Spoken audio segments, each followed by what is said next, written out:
नमस्कार। एहसास-ए अमल की चिंगारी जिस दिल में फिरोज़ा होती है, उस लब का तबस्सुम हीरा है, उस आँख का आंसू मोती है।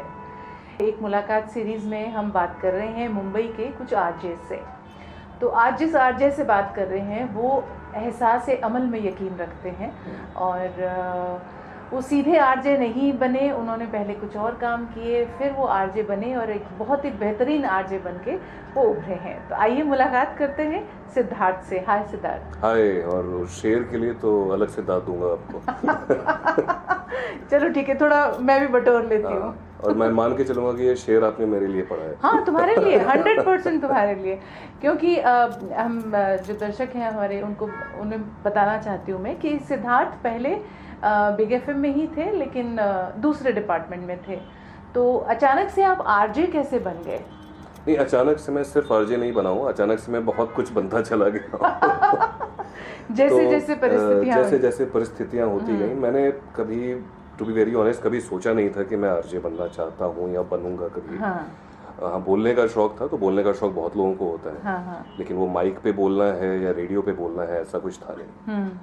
तो मैं बाई क्वालिफिकेशन में इंजीनियर था एक ज़माने में। उसके बाद मैंने नौकरी की, उसके बाद मैंने एमबीए किया, उसके बाद जैसा आपने कहा मैं बिग एफएम में भी अलग अलग प्रोफाइल्स में रहा हूँ, काम करते रहे। क्रिएटिव प्रोफाइल में भी था, मैं प्रोग्रामिंग हेड भी था, हमने साथ में काम भी किया है।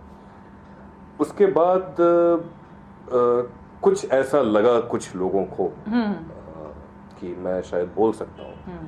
और हाँ, एक चीज़ रही है बचपन से, फिल्मों के बारे में बोलने का और फिल्मों के बारे में पढ़ने का शौक रहा है, म्यूजिक का शौक रहा है, बहुत ज़्यादा रहा है। तो ये एक अपॉर्चुनिटी मिली मुझे और मुझे लगा कि यूजुअली मैं इस काम के लिए पैसे दे सकता हूँ, गाने सुनने के लिए या अपनी पसंद के गाने सुनाने के लिए। इसके लिए अगर मुझे पैसे मिल रहे हैं तो क्या है। तो शौक अगर काम बन जाए तो मुझे लगता है वो उससे बेहतर चीज़ होती नहीं है। तो वो मेरे साथ एक्सीडेंटली हो गया। हो गया तो मज़ा आने लग गया, और मज़ा आने लग गया तो कहीं ना कहीं I think it worked to an extent.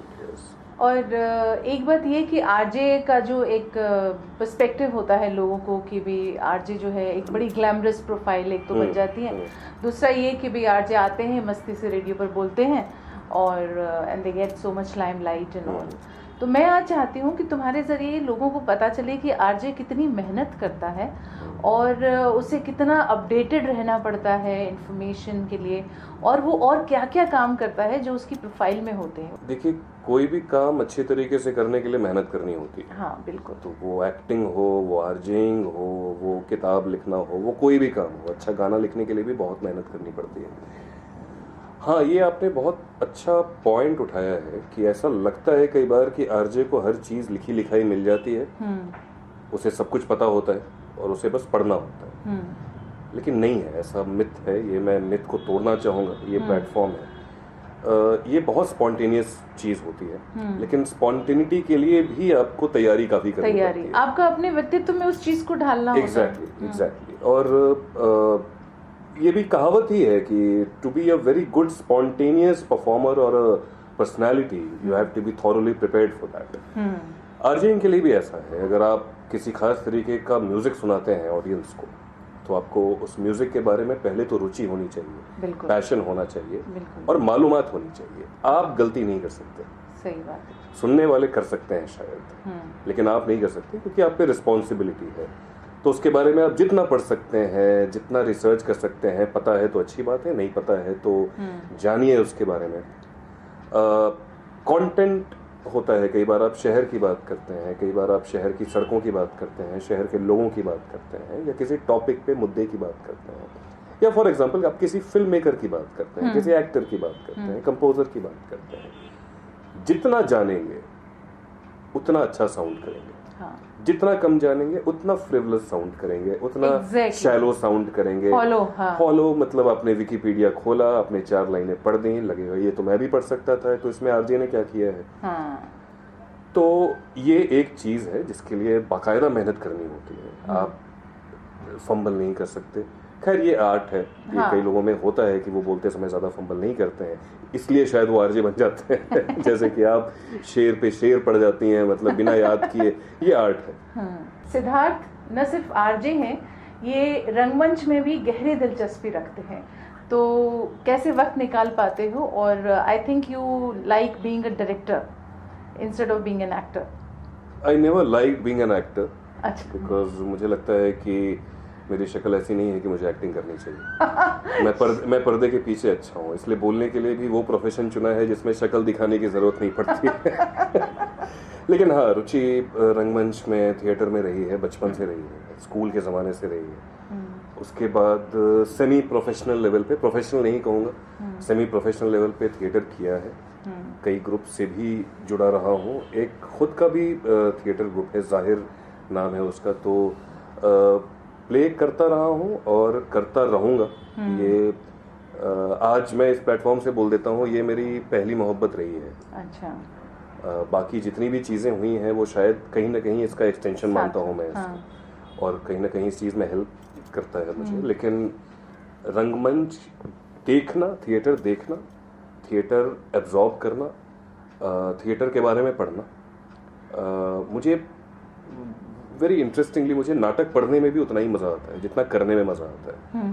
तो तेंदुलकर के मैंने कई नाटक सिर्फ पढ़े हुए हैं। अच्छा।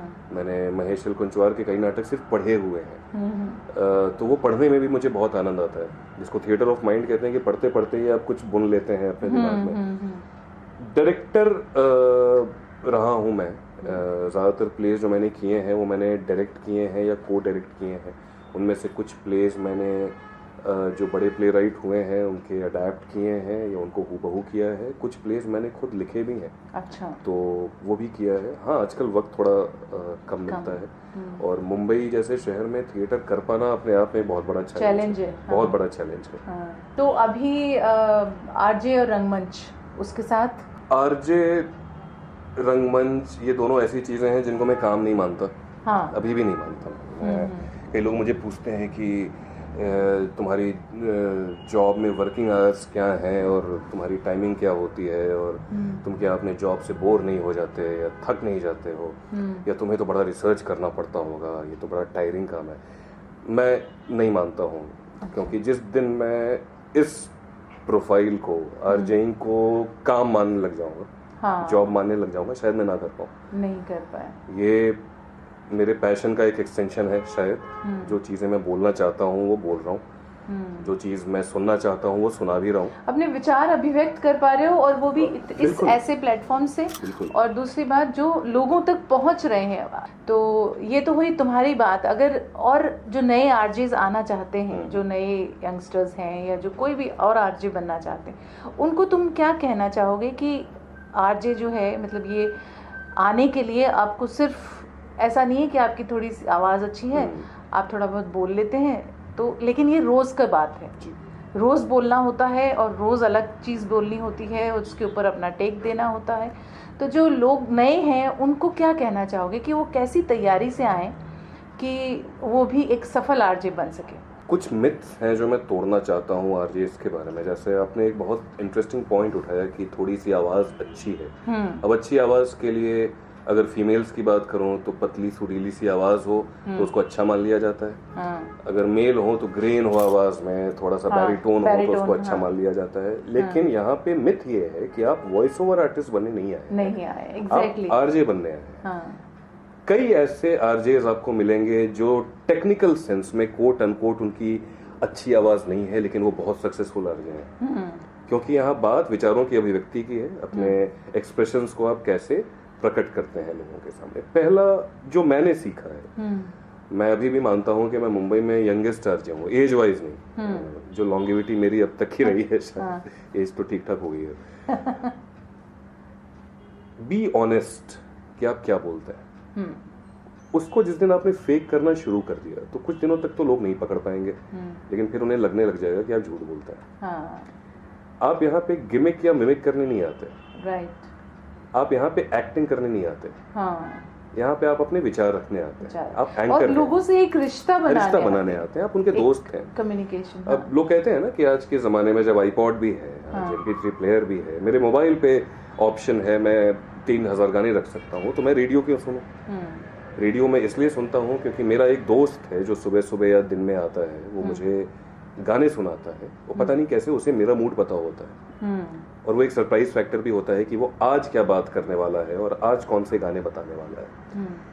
ऐसा लगना चाहिए कि आप मुझे सिर्फ लगता है आरजे उससे की सफलता वही है कि कि वो कुछ दोस्त बना पाता है, और वो भी सिर्फ आवाज के जरिए। तुम्हारा चेहरा नहीं है, पर्सनालिटी नहीं है, लेकिन सिर्फ आवाज और क्या बोल रहे हैं। लाखों लोगों के साथ आप हर सुबह या दोपहर में जुड़ते हैं, हाँ, और उनमें से हर किसी को ये लगता है कि आप सिर्फ उनसे बात कर रहे हैं। हाँ, अगर आपने ये कर लिया तो ये अचीवमेंट है। ये जो तुम कह रहे हो ना कि उन्हें लगता है कि सिर्फ उनसे बात कर रहे हैं, वो आसान नहीं है। आसान नहीं।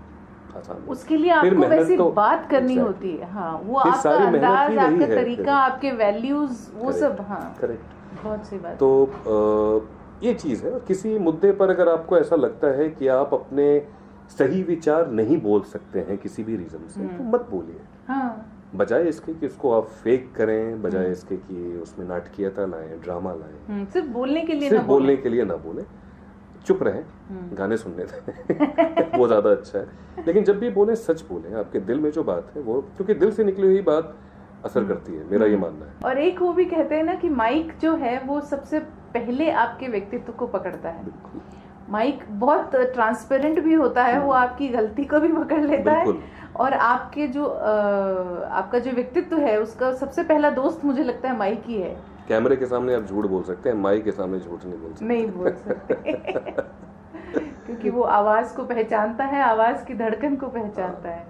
आज सिद्धार्थ के जरिए हमें पता चला कि आरजे जो है, वो जो माइक के पीछे है, जो आपको दिखाई नहीं देता है, वो कैसा होता है और उसे कितनी मेहनत करनी होती है, तब जाके वो जो सक्सेस है वो उसे मिल पाती है।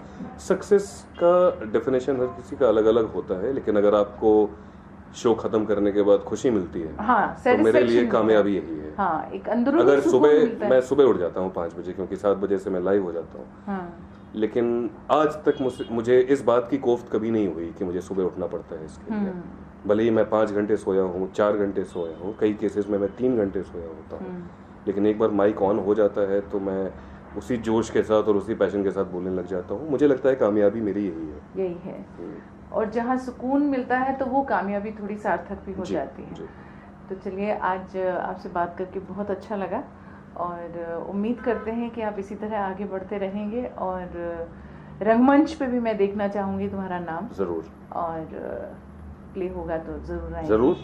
तो सारी शुभकामनाएं हमारी तरफ से, लव जिंदगी की तरफ से, and thank you so much for talking. Thank you so much. अगर आपको हमारा वीडियो पसंद आया है तो आप हमारे YouTube चैनल को सब्सक्राइब करना न भूलें।